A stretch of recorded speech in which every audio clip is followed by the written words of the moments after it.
Bapak Ibu teman-teman di rumah, apa kabar? Saya harap semua dalam kondisi yang sehat ya. Bertemu lagi dengan saya Nimade Arifuryaningrum dalam acara Bincang-Bincang Kesehatan.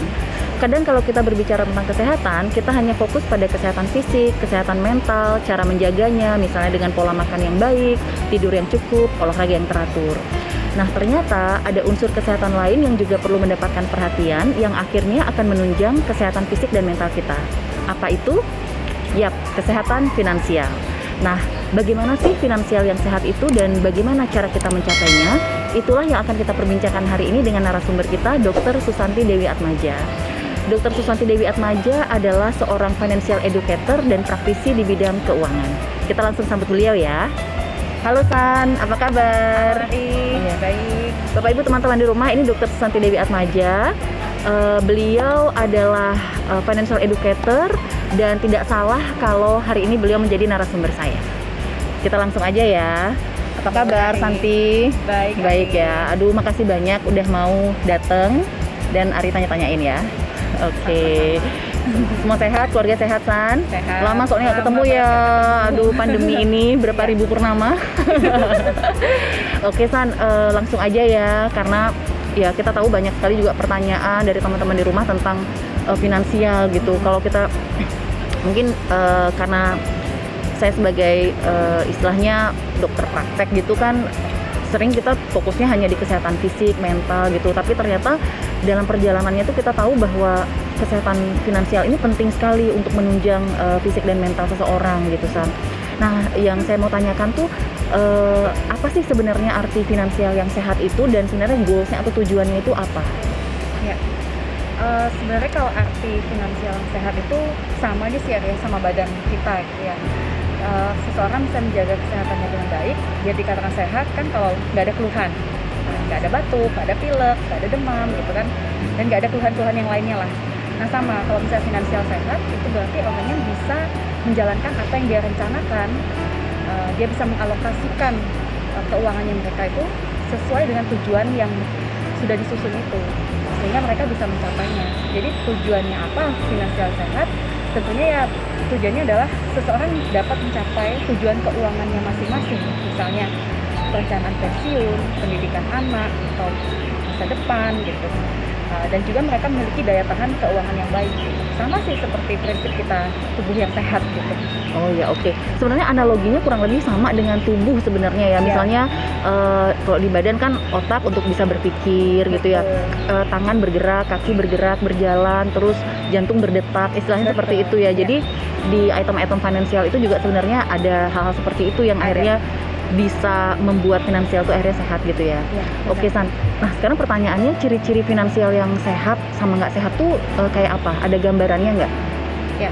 Kalau ciri-ciri finansial yang sehat, khususnya yang pertama dia tidak lebih besar pasak daripada tiang kan gitu kan. Berarti income seseorang lebih besar daripada pengeluarannya dia gitu.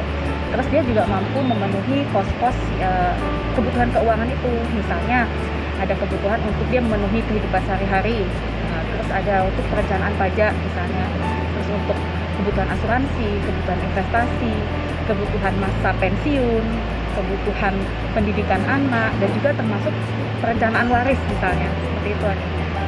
Betul banget yang kayak tadi Ari bilang itu, kalau itu sehat itu artinya sama kayak tubuh kita, jadi ada sistem organ, ada organ-organ yang bekerja masing-masing gitu kan.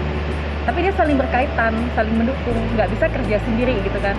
Makanya jantung nggak bisa kerja sendiri nih, mesti ada paru-paru, mesti ada ginjal, nah seperti itu sih. Ya. Tadi kan Santi udah jelaskan ciri-ciri finansial yang sehat itu seperti apa, yang tidak sehat itu seperti apa kan gitu kan. Udah ada gambarannya lah kurang lebih, intinya tadi itu kan jangan lebih besar pasak daripada tiang. Nah, basicnya seperti itu ya.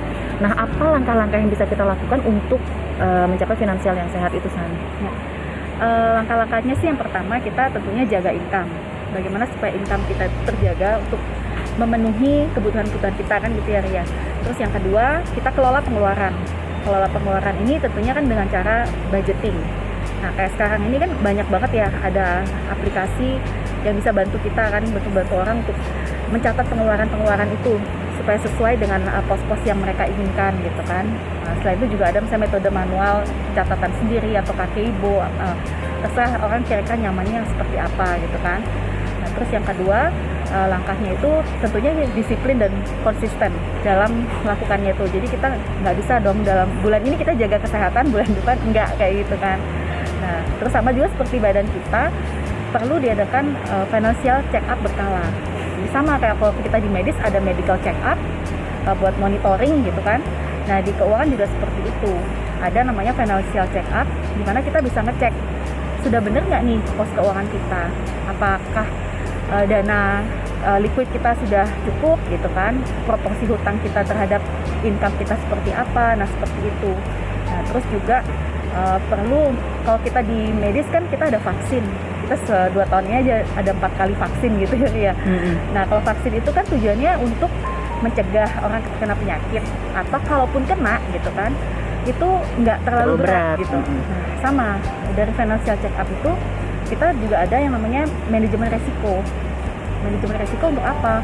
Untuk mencegah resiko. Nah, tapi kalaupun terjadi, paling nggak supaya resiko itu tidak terlalu menyakitkan lah buat seseorang. Nah, seperti itu. Sama di keuangan juga seperti itu. Oke. Sebenarnya analoginya ini banget ya, sebenarnya relate banget ya antara kondisi medis dari sisi kesehatan fisik gitu sama kesehatan finansial itu sebenarnya bisa dianalogikan seperti itu ya. Jadi pada prinsipnya jaga income, kelola pengeluaran dengan budgeting yang disiplin, konsisten. Ya. Sama misalnya kayak kita jaga kesehatan misalnya. Jadi pola makan kita harus memang menjadi suatu kebiasaan. Ya, kebiasaan yang hari-hari memang kita lakukan seperti itu. Atau olahraga misalnya memang sudah 5 kali seminggu misalnya, ya memang harus terus dilakukan seperti itu ya. Nggak mungkin kita hari ini bulan ini gitu banget, jaga banget, tapi ternyata bulan depannya enggak gitu kan, enggak, akhirnya tidak bisa menjaga kesehatan secara optimal. Betul. Gitu. Sama juga dengan kesehatan finansial itu ya. Oke San, terus bisa nggak Santi jelaskan misalnya tentang aplikasi realnya ya, jadi alokasi pos-pos item-item untuk dana gitu apa saja sih sebenarnya. Misalkan kalau kita sering baca misalnya ada yang untuk investasi berapa, misalnya dana darurat atau tax atau pendidikan anak dan lain sebagainya, itu bisa dikasih gambaran nggak untuk realnya, aplikasi realnya di kehidupan sehari-hari itu seperti apa? Ya, ketika orang menerima penghasilan gitu ya, kalau kita ada namanya smart spending to prosperity gitu kan. Nah, yang pertama itu untuk charity dulu. Jadi kita apa yang kita dapatkan ya kita, tugas kita juga lah ya berbagi untuk sesama gitu kan. Itu juga kan adalah wujud terima kasih kita kepada Tuhan gitu kan. Nah, terus yang kedua itu kita selesaikan dulu kewajiban kita pajak gitu kan. Nah, yang ketiga jika ada hutang, nah, kita alokasikan, utamakan itu dulu, kita bereskan hutang itu dulu. Nah, terus yang keempat itu adalah untuk menyiapkan rekening peace of mind, yaitu adalah rekening untuk manajemen resiko yang tadi Santi bilang itu, untuk mengantisipasi kerugian finansial yang mungkin bisa muncul di kehidupan seseorang gitu. Terus yang keempat baru namanya future fund, persiapan untuk dana masa depan, entah itu dana masa pensiun, dana pendidikan anak gitu, atau mau perencanaan waris dan yang lain sebagainya, mungkin ada rencana beli aset atau properti dan seperti itu. Dan yang terakhir baru kita sebenarnya untuk biaya hidup. Jadi biaya hidup itu adalah yang terakhir kita alokasikan karena kita diutamakan untuk menyisihkan dulu, baru kita pakai gitu. Bukan kita pakai dulu, nanti sisanya berapa baru disisihkan gitu. Kita harapannya sih seperti itu ya anjurannya gitu. Jadi intinya item-item penting, priority itu memang itu yang harus dijaga dulu ya, dia terpenuhi semua, akhirnya kemudian di biaya hidup itu yang menyesuaikan ya. Jadi biaya hidupnya yang menyesuaikan, gaya hidupnya nanti yang menyesuaikan gitu ya. Kalau dana darurat itu masuk di peace of mind manajemen risiko atau di mana ya item untuk dana darurat? Kalau dana darurat itu adanya dia di future fund. Future fund ya. Future fund itu adalah dana darurat ketika orang tetap produktif kan gitu. Tapi kalau manajemen resiko itu sebenarnya juga bisa disebut dana darurat, tapi atas kondisi orang misalnya dalam kondisi dia tidak hidup atau tidak produktif kayak gitu sih. Jadi masuk ke dua pos ya dia. Dua pos dia ya. Oke San, tentang dana darurat nih San, kan dana darurat itu merupakan satu item yang harus kita alokasikan supaya finansial kita juga sehat kan gitu kan. Nah, pandemi ini kan 2 tahun nih, banyak orang terdampak gitu ya, dampaknya kecil, sedang atau besar itu kan masing-masing mengalaminya. Nah, eh, biasanya kan orang itu 6 bulan atau 1 tahun lah maksimal dia menyediakan dana daruratnya gitu. Nah waktu pandemi ini setahun itu kan udah habis nih San, dana daruratnya. Jadi setahun itu kayaknya berat sekali kan. Nah Santi sebagai financial educator di bidang keuangan juga gitu, ada saran nggak ya misalnya kita menghadapi yang kondisi extraordinary seperti ini lagi? Semoga sih tidak ya. Tapi kadang kan di kehidupan kita sama sekali nggak bisa prediksi hal seperti itu. Apakah kita memang harus memperpanjang waktu pemenuhan kebutuhan dana darurat ini, atau memang alokasinya harus lebih besar persentasenya, atau bagaimana ya? Ya, betul. Pandemi ini kan seperti financial check up global gitu ya, Ria. Jadi disinilah kita tersadarkan gitu kan, bagaimana sih sebenarnya alokasi keuangan kita selama ini gitu. Apakah sudah oke apa enggak gitu kan. Nah, kalau dari Santi sih untuk menghadapi seperti ini tentunya kita evaluasi apakah budgeting kita sudah oke apa belum, kan gitu. Pengeluaran kita alokasikan sudah cocok nggak, apakah sudah memang untuk kebutuhan hidup atau lebih besar misalnya untuk gaya hidup. Nah itu sih yang perlu dievaluasi ya untuk lifestyle, karena untuk lifestyle itu kan sebenarnya itu adalah variable cost, jadi pengeluaran variabel yang bisa diubah-ubah gitu kan. Nah, pandemi ini kan sebenarnya mengajarkan kita bagaimana untuk kita lebih bijak lah untuk spending uang gitu kan. Jadi tidak misalnya ikut ada tren apa gitu kan, atau misalnya FOMO gitu kan, atau latih faktor. Nah itu juga harus kita perhatikan, itu pertama. Yang kedua tentunya kita belajar untuk lebih more saving, lebih hati-hati lah dalam pengeluaran gitu. Terus juga kita belajar tentang di mana sih kita taruh uang kita gitu kan, belajar tentang investasi, yang mana sih yang cocok dengan tujuan kita, yang mana lebih cocok dengan profil kita, seperti itu. Dan juga yaitu mengingatkan kita untuk financial check up berkala, bagaimana supaya dana darurat kita selalu ada gitu kan, dan kita selalu semacam kayak kita tuh riset gitu. Jadi kita evaluasi posisi kita di mana, jadi kita bisa tahu next step-nya apa nih, apa yang harus kita lakukan gitu kan. Seperti itu sih. Seperti itu ya. Jadi sebenarnya pada prinsipnya sama aja kayak kita juga untuk kesehatan fisik gitu ya. Jadi ada evaluasi berkala juga, apakah organ-organ tubuh kita tetap sehat, dalam kondisi baik, seperti itu. Jadi ada misalnya pengecekan darah, atau misalnya paru-paru ada ronsen paru misalnya, seperti itu ya contoh-contohnya. Jadi kayak dokter, misalnya kita dokter menyarankan kita untuk medical check up. Nah hasil medical check up itu kan nggak mungkin juga kan dibiarin gitu aja gitu. Pasti akan ada namanya evaluasi. Nah, mungkin dokter nanti akan dari hasil itu ada kasih terapi atau modifikasi gaya hidup gitu kan. Nah, sama di keuangan juga seperti itu. Hasil dari financial check up itu kita menilai apakah dana darurat kita sudah cukup gitu kan, apakah alokasi keuangan kita sudah cocok gitu kan, apakah porsi-porsinya sudah cocok apa belum gitu, dan apakah kita perlu budgeting ulang, kan seperti itu. Kalau di medis kan biasanya medical check up tuh setahun gitu lah, annually gitu ya kan ya. Nah kalau di financial gitu seberapa sering sih kita harus financial check up? Takutnya kan kelamaan ya, jadi ternyata kok utangnya udah ternyata lebih banyak gitu. Nah itu sebenarnya setiap berapa lama harus kita lakukan financial check up? Minimal 1 tahun sekali juga ya. Kan sebenarnya kita pelaporan pajak atau SPT itu kan juga sebenarnya sekaligus ya kita bisa untuk financial check up. Tapi di luar itu jika diperlukan gitu ya kita bisa melakukan kan kapan aja. Gitu. Apalagi kalau ada keluhan misalnya ya, sama kayak medis gitu ya, kalau ada keluhan kok tiba-tiba ini nih apa gitu ya. Kalau seperti itu jelas sesering mungkin dong kita perlu evaluasi. Gitu. Kalau kita ini ya lihat lagi dari perbincangan kita barusan, apalagi tentang dana darurat, pandemi, terus evaluasi, financial check up dan seterusnya, itu ternyata sebenarnya ujung-ujungnya balik-baliknya lagi kan di perencanaan ya. Nah, Santi bisa jelasin nggak tentang perencanaan itu? Ya, sebenarnya keuangan itu adalah hal yang paling penting banget untuk direncanakan sebelumnya gitu ya. Selain menikah ya? Iya. Enggak ya? Karena kan gini ya, kalau kita lihat ya dari siklus kehidupan kita gitu kan, kita dari lahir dari umur 0 sampai 25 itu anggaplah kita mengalami masa pendidikan gitu kan, atau awal bekerja gitu. Itu adalah masa kan kita masa tidak produktif. Lalu ketika kita lulus kuliah gitu kan, lulus sekolah gitu, kita bekerja itu usia 25 gitu lah, anggap itu sampai misalnya kita usia 55 atau 60, lalu kita akan pensiun gitu kan. Dari usia 60 ke atas itu kan kita memasuki masa yang tidak produktif lagi gitu. Kalau kita hitung-hitung itu panjangnya masa produktif dan masa tidak produktif itu lebih panjang masa tidak produktif produktifnya, ya. gitu kan. Padahal masa tidak produktif itu juga perlu biaya kan. Betul. Nah, jadi dengan adanya seperti itu gitu kan, ada kenyataan bahwa siklus kehidupan kita seperti itu gitu kan. Terus juga ada saat ini, ada masa depan gitu kan. Ada semua, ada kebutuhannya itu. Makanya diperlukan yang namanya sebenarnya perencanaan keuangan. Oke.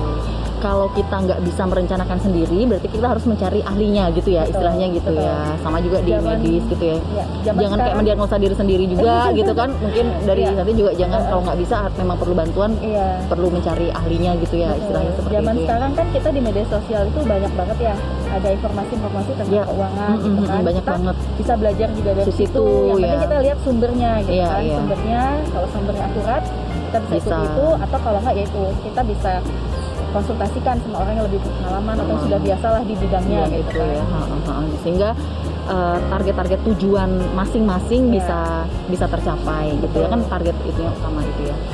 Nah San, kadang kan kalau kita berbicara seperti ini, misalnya tadi alokasinya charity, terus ada tax, terus ada apa tadi ya, Hutang. peace of mind, hutang, biaya hidup dan seterusnya ya. Kadang orang bilang itu kan bisanya kalau orang-orang dengan penghasilan besar gitu kan San. Nah, ada yang nanya, gimana nih kalau penghasilan saya mepet atau alias kayak pas-pasan banget nih gitu, apakah ada yang harus saya bedakan prioritasnya, apakah persentasenya, atau apa sih sebenarnya yang harus saya alokasikan terlebih dahulu kalau penghasilan saya itu istilahnya relatif tidak besar gitu sih. Iya. Sebenarnya sih kalau perencanaan keuangan itu ya bukan semata-mata orang bisa memulai itu kalau udah income dia tuh besar gitu. Jadi sebenarnya dari berapapun penghasilannya gitu, orang udah mulai wajib untuk merencanakan, wajib untuk mengatur bagaimana budgetingnya gitu. Yang membedakan itu kan hanya tentang alokasinya, besar nominalnya gitu.